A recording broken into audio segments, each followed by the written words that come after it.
الحمد لله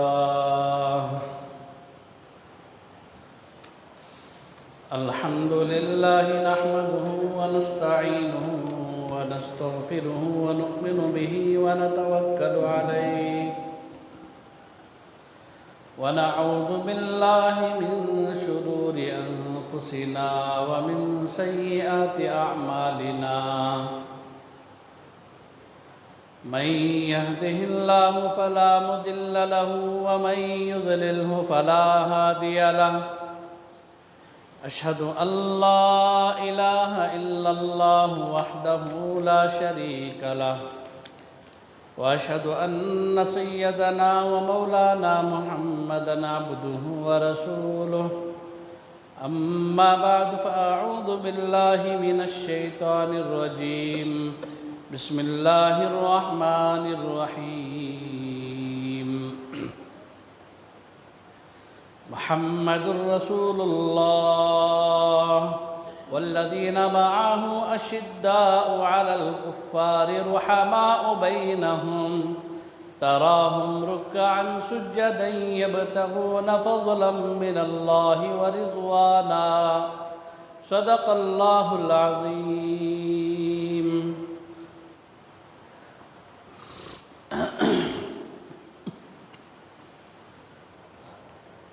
محترم بھائیوں، بزرگوں، عزیز دوستو،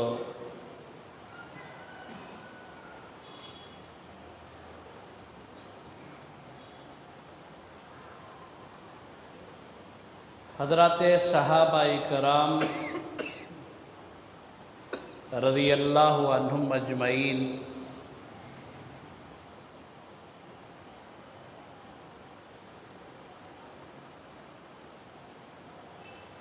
ان کے ایمان کی کیفیت اور ان کے سنورنے کے بڑے نرالے انداز ہیں۔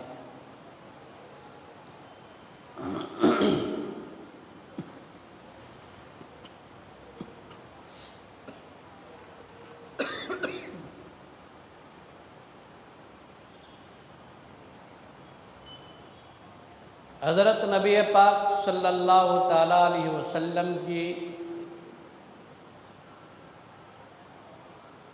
جو مکی زندگی ہے،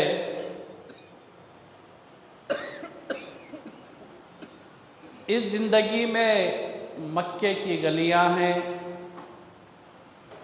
تکالیف ہیں، مشقتیں ہیں، یہ پورے کا پورا مکی دور اتنے مصائب اور تکالیف سے بھرا ہوا ہے۔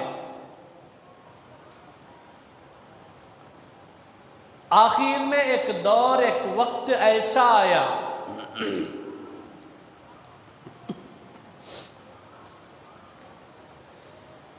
محبوب خدا حضرت محمد مصطفیٰ صلی اللہ تعالیٰ علیہ وسلم نے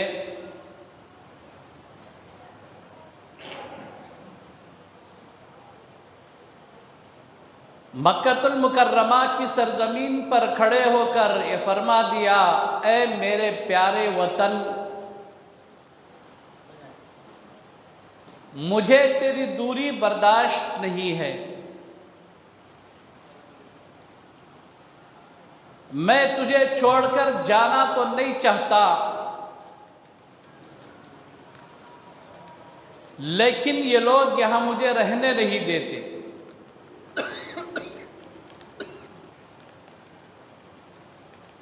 اے پیارے مکہ، تیری سرزمین پر میں 13 سال ہر طرح کی مشقتیں برداشت کر چکا ہوں، ہر طرح کے مصائب جھیل چکا ہوں، ہر طرح کی پریشانیوں سے میں دوچار ہو چکا ہوں،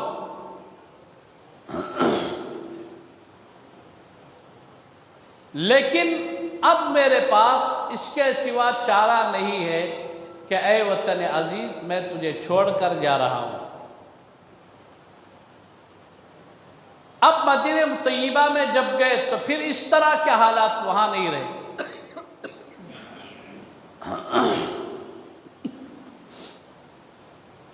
یہ جو مکی دور کی شروعات ہے،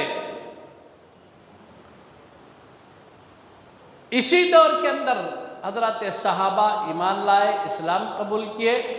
ان میں سے ایک صحابی جن کا نام حضرت مصعب بن عمیر رضی اللہ تعالیٰ عنہ،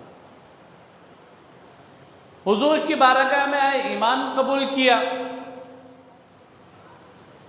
ایمان لانے کے بعد جب پتہ چلا گھر والوں کو کہ مصعب بن عمیر ایمان لا چکا ہے،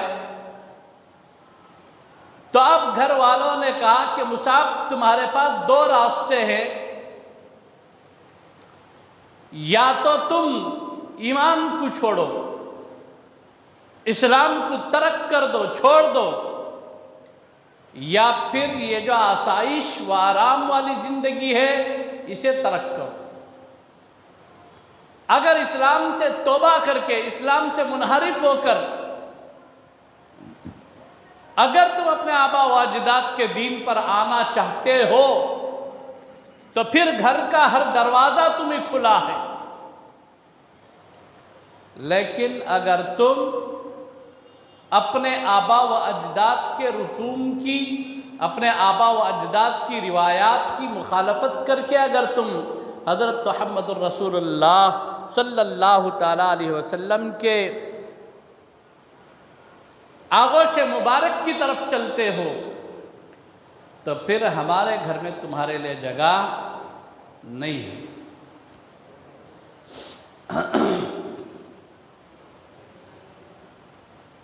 صحابہ کی زندگیاں، صحابہ کے حالات سے بہت ساری چیزیں کھل کر نمایاں طور پر واضح ہو کر سامنے آ جاتی ہیں۔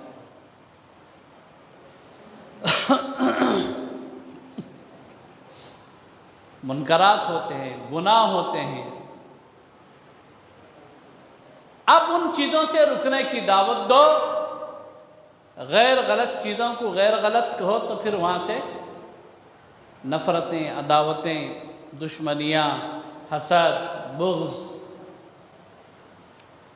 لیکن جس مومن کے دل میں رائی کے دانے کے برابر بھی ایمان ہے،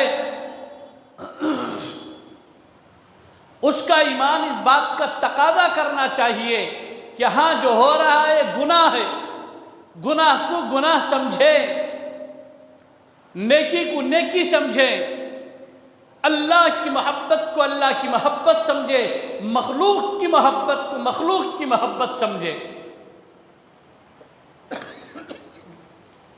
گناہ ہو جاتا ہے، اس کے لیے تریاق ہے، توبہ ہے، اس کے لیے بڑے بڑے گناہ ہو جاتے ہیں لیکن توبہ ہے اس کے لیے۔ اس کا مطلب یہ نہیں کہ گناہ کرو جان بوجھ کر کرتے رہو، توبہ کرو توبہ کرو، ایسا مسئلہ نہیں ہے۔ حتی الامکان بچنے کی کوشش کرو، لیکن کہیں نفس بہکا دیا، کہیں شیطان کا بہکاوا ہو گیا، پھر اس کے بعد سچے دل سے اللہ کی بارگاہ میں سجدے میں سر رکھ کر توبہ کر۔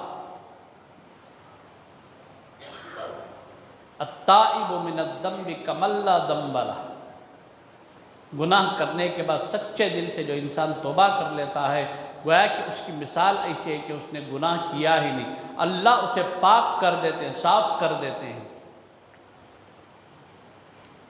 گناہ بندے اور اللہ کے درمیان راز ہے، اللہ معاف کر دیتے ہیں، لیکن بندوں کا مزاج یہ ہے کہ اگر کسی کی ایک غلطی بھی باہر آ گئی، جب تک اسے اچھالا نہیں جاتا، جب تک اسے بے عزت نہیں کیا جاتا، جب تک اسے نیلام نہیں کیا جاتا، تب تک لوگوں کو چین اور سکون نہیں ملتا۔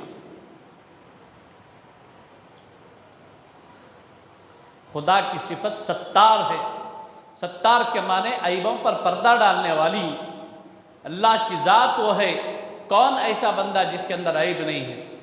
کون ایسا انسان جس کے اندر بالکل ایک دم 100% صحیح ہے؟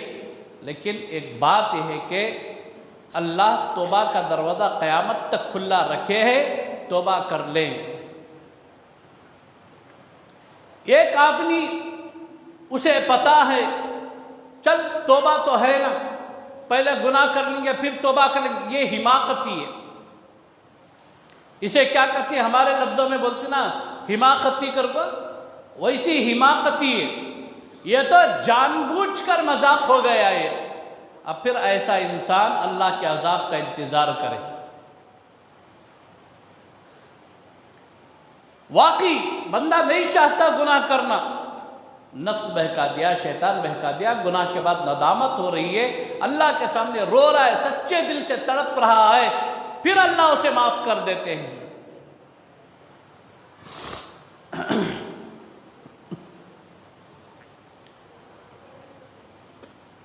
حضرت مصعب بن عمیر رضی اللہ تعالیٰ عنہ کے لئے گھر کے لوگوں نے کہہ دیا آپ گھر کے دروازے بند۔ حضرت مصعب بن عمیر نے فرمایا اللہ پاک نے مجھے جس نبی کے چہرے انور کا دیدار کرایا ہے اس چہرے انور پر دو جہاں فدا ہے۔ مصعب بن عمیر تو کیا، اس کی چہرے کی پاکیزگی پر جنت کے حور بھی فدا ہے، اس کے حسن پر ملائکہ کا سارا نور فدا ہے، اس کی رعنائی پر، اس کے حسن کے جلووں پر پوری کائنات فدا ہے، تو پھر مصعب بن عمیر کون ہے؟ گھر والوں سے کہا ٹھیک ہے میں گھر کو الوداع کہتا ہوں، میں حضرت محمد رسول اللہ صلی اللہ تعالیٰ علیہ وسلم کی جوتیوں میں جا کر بیٹھ جاؤں۔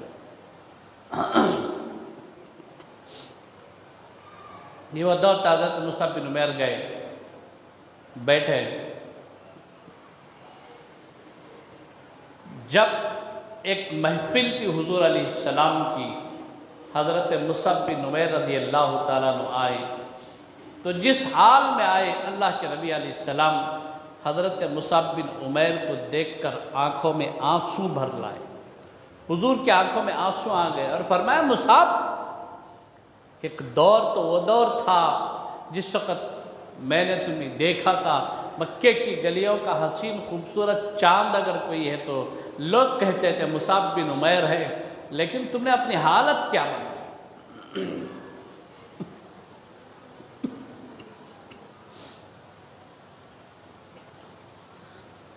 اب مکے کی ایک طرف حالات یہ تھے اور مکے کی مالدار خاتون کے صاحبزادے کا نام مصعب بن عمیر تھا۔ اب اسلام کو، نبوت کی روشنی کو، نبوت کی کرنوں کو مکہ المکرمہ سے مدینہ طیبہ تک پہنچانا تھا۔ دیکھو ایک ایک کام کے لئے ایک ایک شخص کا انتخاب ہوتا اللہ کے یہاں سے۔ اللہ کے نبی حضرت محمد رسول اللہ صلی اللہ تعالیٰ علیہ وسلم نے حضرت مصعب بن عمیر سے فرمایا کہ مصعب اگر میں آپ سے کوئی کام لوں، تم سے کوئی بات کہوں تو کیا تم میری بات مان لو گے؟ حضرت مصعب بن عمیر نے فرمایا یا رسول اللہ جب آ گیا ہوں تو پھر غلام سے فرمائش کی تھی، آقا غلاموں کو حکم فرمائیے۔ مصعب بن عمیر تو آپ کا غلام ہے، اب پھر غلاموں کو حکم کیا جاتا ہے، آپ حکم فرمائیں، آپ کا ایک اشارہ ہو۔ اللہ کے نبی علیہ السلام نے فرمایا مصعب مدینہ منورہ میں تمہاری خاندانی ریلیشن شپ ہے، تمہارے خاندانی تعلقات ہیں، میں چاہتا ہوں کہ تم مدینہ طیبہ کی طرف جاؤ اور وہاں کے لوگوں میں ایک اللہ کی طرف بلانے کا ایک نظام شروع کرو۔ ابھی تک حضور مدینہ میں نہیں گئے، اللہ کے نبی مکے میں، اور سب سے پہلے مدینہ میں جسے بھیج رہے ہیں وہ حضرت مصعب بن عمیر ہیں۔ یہ حضرت مصعب بن عمیر اسلام کے پہلے سفیر ہیں۔ آج بھی ایمبیسیز کے اوپر سفارت خانہ کر کو لکھا ہوا ہے تو سفیر کا جو لفظ ہے وہی سے چلا ہے۔ اسلام کے پہلے سفیر ہیں حضرت مصعب بن عمیر۔ اللہ کے نبی نے حضرت مصعب بن عمیر سے فرمایا جاؤ، جا کر مدینہ طیبہ میں اسلام کی دعوت کا نظام چلاؤ، اور ان لوگوں سے کہو کہ قولوا لا الہ الا اللہ تفلحون۔ اللہ کے نبی کا ایمان تھا، حضور کا اشارہ تھا، حضرت مصعب بن عمیر رضی اللہ تعالیٰ عنہ مدینہ طیبہ پہنچے۔ اب حضور مدینہ، اب حضرت مصعب بن عمیر مدینہ گئے، ان کے جو خالہ زاد بھائی تھے حضرت سعد بن زرارہ رضی اللہ تعالیٰ عنہ، مدینہ پہنچنے کے بعد حضرت مصعب بن عمیر نے ایک پلان بنایا کہ براہ راست جا کر میں دعوت دوں، اس سے بہتر ہے کہ پہلے کچھ اشخاص کو اعتماد میں لے لوں۔ حضرت مصعب بن عمیر کے جو ریلیشن شپ تھے ان کو ساتھ میں لیا، لے کر وہاں سے اسلام کی دعوت کا نظام چلایا۔ حضرت سعد بن زرارہ کے پاس جب پہنچے، ان کو سمجھایا، ان کو بتایا، لوگوں دیکھو یہ مسئلہ ہے، ایسا ہے، فلاں ہے، میں حضور کی بارگاہ سے آیا ہوں، اللہ کے نبی علیہ السلام کا ایمان ہے، حضور کے فرمان کو لے کر میں آپ کے پاس حاضر ہوا ہوں۔ بتا رہے ہیں اب قبیلے کے سردار تھے حضرت سعد رضی اللہ تعالیٰ عنہ، اس وقت اس قبیلے کے سردار تھے۔ اب سردار یوں ہی ایک دم اپنے آبا و اجداد کے دین کو چھوڑ کر چلے جائے، یہ تو نہیں ہو سکتا تھا۔ وہ اکڑ، وہ گھمنڈ، وہ اندر سے غرور، وہ تو تھا ہی۔ بات چلی، بہت دیر تک بات چلی دونوں میں، ایک دن، دو دن، تین دن۔ اب حضرت مصعب بن عمیر رضی اللہ تعالیٰ عنہ کا ایک جو دور تھا جہاں اتنے خوبصورت، حسین، بااخلاق اور وہ روبدار انسان بھی تھے حضرت مصعب بن عمیر، لیکن پہلے جب بات کرتے تو وہ لہجہ الگ تھا، وہ بولی الگ تھی، لیکن اب مدینہ طیبہ میں اسلام کے سفیر بن کر گئے ہیں، سفارت کی حیثیت سے چلے ہیں، تو پھر اب بولی الگ ہے۔ اس وقت جو بولی تھی وہ الگ تھی، اور اب جو بولی بولی جا رہی ہے یہ حضرت محمد الرسول اللہ صلی اللہ تعالیٰ علیہ وسلم کی زبان کی بولی ہے۔ حضرت سعد رضی اللہ تعالیٰ بہت گرم تھے، ادھر سے گرمی تھی اور ادھر سے نرمی ہی نرمی تھی، ادھر سے جوش دبدبا ہی تھا، ادھر بھی جوش دبدبا تھا، لیکن اللہ کے دین کو، اللہ کے قرآن کے نور کو، نبی کے نبوت کے نور کو ان کے دل و دماغ پر داخل کرنا مقصود تھا۔ میں آپ کو ایک مثال دیتا ہوں، چونکہ ہمارے اس علاقے کے اندر بہت سارا بڑا طبقہ ڈرائیورز حضرات کا ہے، اور جو گرینیٹ کا مسئلہ ہے نا اس سے اچھی طرح واقف ہے۔ کواری سے پتھر نکالتے نا، اس کے بعد فیکٹری میں لا کر اسے کٹنگ ڈالتی، پھر اس کے بعد اسے پالش ڈالتی، پالش ڈالتے نا ایک دم ہی ڈالتے نہیں ہوتا، دھیرے دھیرے دھیرے دھیرے، آہستہ آہستہ، اس کے لیے ایک وقت لیتا ہے۔ جب ایک وقت لگتا ہے پھر اسے نکال کر دھوتے ہیں تو وہ آئینہ ہو جاتا ہے۔ بالکل لوگوں کے دلوں کی مثال ایسی ہے، ان دلوں پر پالش کرو، ان دلوں پر اللہ کے نبی کی محبت کا پالش ڈالو، اللہ کی محبت کا پالش چڑھاؤ، اور وہ جو ہوتا ہے وہ محبتوں سے ہوتا ہے، زور آوری سے، زبردستی سے، غصے سے اس طرح مسائل حل نہیں ہوتے۔ حضرت مصعب بن عمیر رضی اللہ تعالیٰ بڑے جری انسان تھے، لیکن ایک طرف ادھر سے حضرت سعد رضی اللہ تعالیٰ ایک دم بول رہے، ادھر سے حضرت مصعب بن عمیر رضی اللہ تعالیٰ مسکرا رہے، ایک دن گئے، دو دن گئے، تین دن گئے۔ جب تھوڑا وقت گزرتا گیا تو حضرت سعد رضی اللہ تعالیٰ نے فرمایا، عمیر، مصعب بن عمیر، میں مسلسل 3 دن سے تمہیں دیکھ رہا ہوں، تمہارا لب و لہجہ بدلا ہوا ہے، تمہارے بات کا طریقہ بدلا ہوا ہے، تمہاری مسکراہٹ کے اندر فرق آ چکا ہے، کیا مسئلہ ہے؟ آخر تم اتنے نرم اور اتنے نازک کیسے بن گئے؟ انہوں نے کہا یہ نرمی، یہ نزاکت، یہ اخلاق، یہ کردار، یہ سب کچھ حضرت محمد الرسول اللہ صلی اللہ تعالیٰ علیہ وسلم کا دیا ہوا ہے۔ اب ایمان ان کے دل میں اترتا گیا۔ حضرت سعد رضی اللہ تعالیٰ ایمان لے آئے اور فرمایا، اپنے قبیلے میں گئے، اپنے قبیلے میں جا کر کھڑے ہو کر اعلان فرمایا، لوگوں میں تمہارے قبیلے کا سردار ہوں، کیا تم میری بات مانو گے؟ فرمایا ہاں ہم ماننے کے لیے تیار ہیں، کیوں نہیں مانتے؟ لوگوں اگر تم ساتھ کے ساتھ ہو تو دیکھو آج میں اعلان کرتا ہوں، میں حضرت محمد الرسول اللہ صلی اللہ تعالیٰ علیہ وسلم کی رسالت کو قبول کر چکا ہوں، میں ایمان لا چکا ہوں۔ اگر واقعتاً تم میرے اپنے قبیلے کے لوگ مجھے سردار مانتے ہو، مجھ سے محبت کرتے ہو، تو لوگوں میں تمہیں جہنم سے بچانے کی فکر کر رہا ہوں، میں تمہیں ایک اللہ کی طرف دعوت دیتا ہوں، حضرت محمد الرسول اللہ صلی اللہ تعالیٰ علیہ وسلم کے نقش قدم پر چلنے کی تمہیں دعوت دیتا ہوں۔ لوگوں وَلَا تَتَّبِعُوا خُطُوَاتِ الشَّيْطَانِ، تم شیطان کے نقش قدم پر نہ چلو۔ آج تک ہم سب لوگ لا علمی میں شیطان کے نقش قدم پر چلتے آئے ہیں، اب وقت ہے کہ ہم ان نقوش سے ہٹ کر توبہ کر لیں، تائب ہو جائیں، اللہ کی بارگاہ کی طرف لوٹیں۔ پورے کا پورا قبیلہ اٹھ کر کھڑا ہو گیا، پورا قبیلہ کھڑا ہوا۔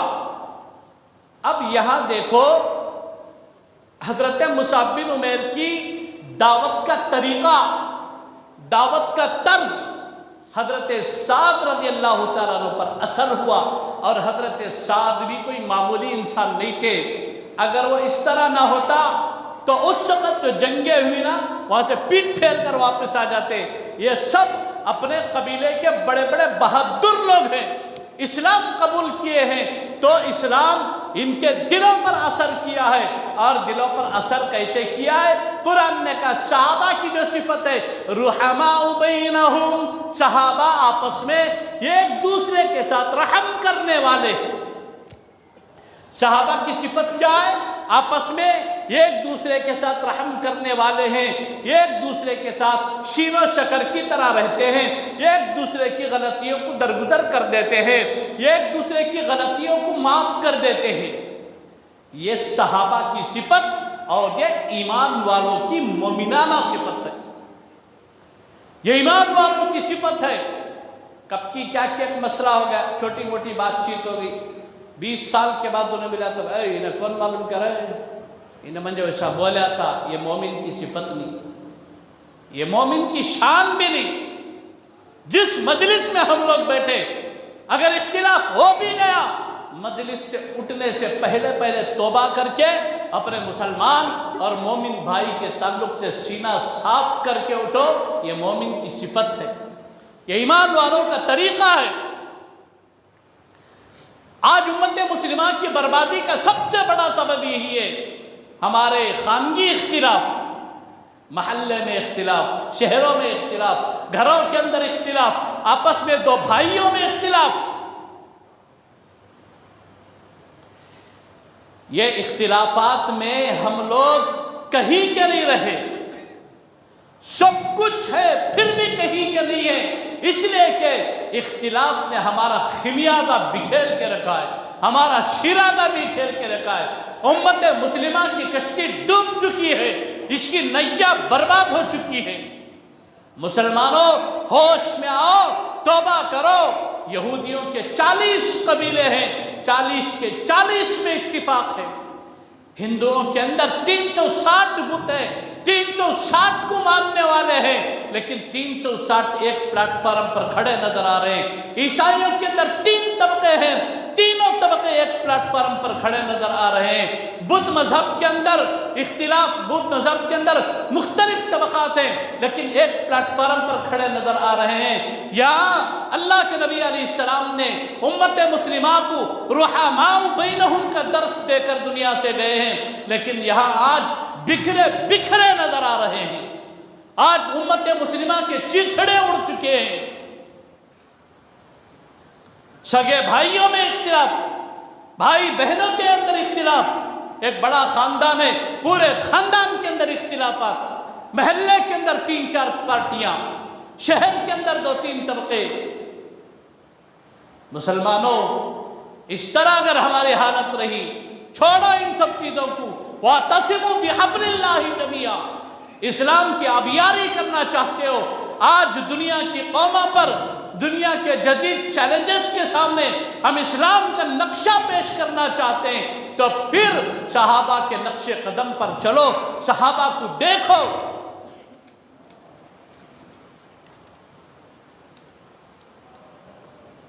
آج ہم لوگوں نے چھوٹی چھوٹی باتوں پر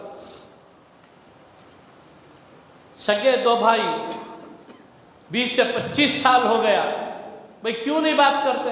نہیں حضرت، انہیں ہمارے فلاں رشتہ دار کی شادی میں آیا تھا، میں سلام کر کو بات کریا تو بھی انہیں بات نہیں کرا، اس کے واسطے میں بھی بات چھوڑتا لیا اسے۔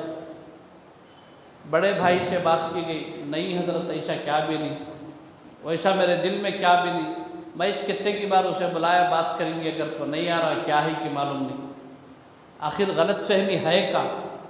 آپس میں 2 بھائی ایک جگہ بیٹھے تو اتنا غلط فہمی دور ہوتے؟ یہ حال آج ہمارا ہے، چھوٹی چھوٹی باتیں، کچھ بھی نہیں اندر، ان چھوٹی چھوٹی باتوں پر آج گھریلو معاشرے سے لے کر محلہ، شہر، علاقہ، پورے کا پورا مسلم معاشرے کا آج یہی حال ہے۔ پورے عرب اور عجم میں دیکھو آپ لوگ، میں عربوں کی تاریخ تو اٹھانا نہیں چاہتا اس لیے کہ وقت بھی کم ہے، عرب کی اگر تاریخ اٹھا لی جائے تو آپ حیران رہ جاؤ گے۔ جس سرزمین عرب سے پوری دنیا کو اسلام کی آبیاری ہوئی ہے، جس سرزمین سے اللہ کا دین پوری دنیا کے اندر پھیلا ہے، آج اس سرزمین پر کیا نہیں ہو رہا ہے، وہاں کے حالات کیا نہیں ہیں، کس طرح یہودیوں کے ریموٹ کنٹرول بنے پڑے ہیں۔ کیوں ہے یہ سب؟ اس لیے کہ ایمان کی حرارت ختم ہوئی۔ حضرت سیدنا مصعب بن عمیر رضی اللہ تعالیٰ عنہ حضرت سعد رضی اللہ تعالیٰ کو ایمان کی دعوت دیتے ہیں، بہت اچھے انداز سے، بہت نرالے انداز سے حضرت سعد کھڑے ہو گئے اور بالکل اسی پاکیزہ، اسی شیرین، بالکل میٹھے لب و لہجے میں جب حضرت سعد رضی اللہ تعالیٰ نے اپنے قبیلے کو سمجھایا، تو یہ وہ پہلا قافلہ تھا اسلام کے لیے جو پورے کا پورا قبیلہ حضور علیہ السلام کی بارگاہ میں پہنچا۔ ایک بڑا قبیلہ تھا، لگ بھگ علماء لکھتے ہیں، علامہ زرخانی وغیرہ لکھتے ہیں، تقریباً 125 سے زیادہ کا قافلہ تھا، اکا دکا ایمان لاتے تھے۔ قافلے کی شکل میں وہ پہلا وقت تھا جب حضرت مصعب بن عمیر رضی اللہ عنہ کی محنت قبیلے کے سردار حضرت سعد پر ہوئی، یہ اپنے پورے قبیلے کو لے کر بارگاہ نبوت میں پہنچے۔ جب ایک قافلہ حضور کی بارگاہ میں پہنچا، اللہ کے نبی علیہ السلام دیکھ کر حضرت سعد رضی اللہ عنہ کے حق میں دعا فرماتے ہیں اور فرمایا، مصعب مرحبا، خوشخبری ہو تمہارے لیے، مصعب تم نے بہت بڑا کام کیا ہے۔ یہ صحابہ کی تاریخ ہے، اس طرح کے ایک نہیں، 2 نہیں، پوری کتب سیرت الصحابہ اٹھا کر دیکھو تو صحابہ کی جو سیرت ہے یہ پوری کی پوری اسی طرح کے واقعات سے بھری پڑی ہے۔ یہ واقعات اس لیے بیکار نہیں لکھے گئے، اللہ نے فرمایا اگر تم ایمان لانا چاہتے ہو تو صحابہ کو دیکھو، ان کے نقش قدم پر چلو۔ کیوں کہا گیا؟ اس لیے کہ اللہ کے نبی علیہ السلام نے صحابہ کو وہ سبق سکھائے تھے، وہ سبق امت کے اندر داخل کرے اور داخل ہوں تو انشاءاللہ یہ امت فوز و فلاح پر پہنچے گی، یہ امت کامیابی و کامرانی کے دن دیکھے گی۔ ایک مکی دور تھا، اب مدنی دور کے اندر، یہ تو مکی دور کے اندر ایسے حالات، لیکن حضور مدینہ طیبہ میں جب آئے تو اب پاورفل بادشاہت حضور کے ہاتھ میں۔ اب مدنی دور کے اندر حضور علیہ السلام کا جو رنگ ہے اسے دیکھتے ہیں، یہ مکی دور تھا اب تک جو بیان ہوا۔ یہ بہت سارے بھی واقعات ہیں لیکن میں نے مختصر انداز میں اس کو ڈالا ہے۔ آئندہ جمعہ انشاءاللہ مدنی دور پر ایک جمعہ میں انشاءاللہ بنانے کی کوشش کروں گا، اور آج شام یا کل سے انشاءاللہ ماہ رجب شروع ہو جائے گا۔ ماہ رجب کا چاند دیکھ کر یہ دعا پڑھیں، اللہم بارک لنا فی رجب و شعبان وبلغنا رمضان۔ ماہ رجب ہے نا، یہ رمضان کی خوشخبری لے کر آتا ہے، اس لیے اللہ کے نبی نے دعا پڑھی۔ اس کا مسنون طریقہ ہے، آپ حضرات بھی اس دعا کو پڑھنے کا پورے کا پورا اہتمام فرمائیں۔ اللہ سے دعا فرمائیں اللہ مجھے اور آپ کو کہنے سننے سے عمل صالح کی توفیق عطا فرمائے۔ آمین وآخر دعوانا الحمدللہ۔